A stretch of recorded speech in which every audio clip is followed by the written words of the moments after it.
Well, thinking about when inspiration happens, I'd say that it happens all the time. There are certain major times that stick out, but for the most part it happens when we're paying the least attention. I found inspiration everywhere during my teen years in the mid to late 60s. My family was a major influence, particularly my mom and grandparents.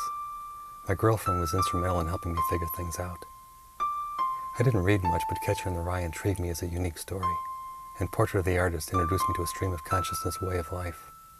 And of course, there was Highway 61. Shooting movie film for the first time was a real experience. Looking through the viewfinder certainly influenced the way I saw the world. Just pop a cartridge of film in the camera and you're able to shoot almost 3 minutes of grainy, shaky film. Of course, you have to wait a week to see it because it needs to be processed. You also have to figure out some way of paying for it, especially when you're 16 and have no money. My best friend and I began experimenting with animating clay. We then shot almost anything that would give us an idea. This became too expensive, so we started scripting things. Being teenage boys, you can imagine what we came up with. Still, it was pretty clever stuff. We'd shoot funny films, weird films, vacations, just to be shooting. It's only now, some 30 years later, that I see these films in a whole new way. These grainy episodes are something magical. I think that just as in life, you need to slow things down to read between the frames. By slowing down, blowing up, and pausing these moments in life, I see more clearly what was not so obvious in real time. With a wiser insight, I can interpret what appears on the surface to be just average home movies. I stumbled across a shoebox full of 50-foot Super 8 reels behind some junk in a closet. I suppose this is where most treasure is buried.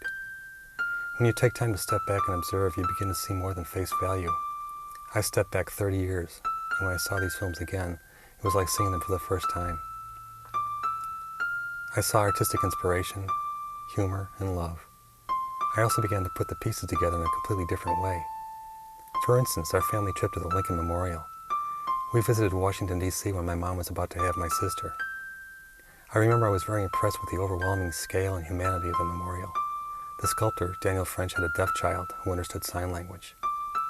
Daniel designed Lincoln's figure to have his left hand form the symbol A for Abraham and the right to form an L for Lincoln. Some 30 years later, my sister got her degree in sign language and told me this story. I guess she was inspired at a very early age. We visited New York that same summer, and I shot film out of the car window. It seems I caught one of New York's characters. I also caught a poster of my most enduring inspiration in the Ed Sullivan Theater where the Beatles made their first televised U.S. appearance. I was inspired by seeing the Statue of Liberty for the first time, but looking more closely, I also see the World Trade Center under construction. The rows of crosses at Arlington stand while the Vietnam War was blazing. My brothers and I watched John Kennedy's Eternal Flame while Nixon arrived from Camp David. A high school friend and I took a trip to Minnesota with his parents in 1968. It took forever to get there, and I actually taught myself how to play the harmonica on the way. We wrote songs, walked around town, and of course shot film. We shot this footage on August 22nd, 1968. The next night I had a dream that included a quick image of my grandfather lying face down on a bed. The next morning I received a call from my mother telling me to come home because my grandfather was very sick. I took a Greyhound home and my grandfather died within the week. 15 years later, this event inspired me to write a song about him. This song was recorded by several artists and was heard by millions of people. You hear about people striving and suffering to find the meaning of life. I think there is no one meaning, but several small meanings that are different for each person. I'm lucky to have found mine.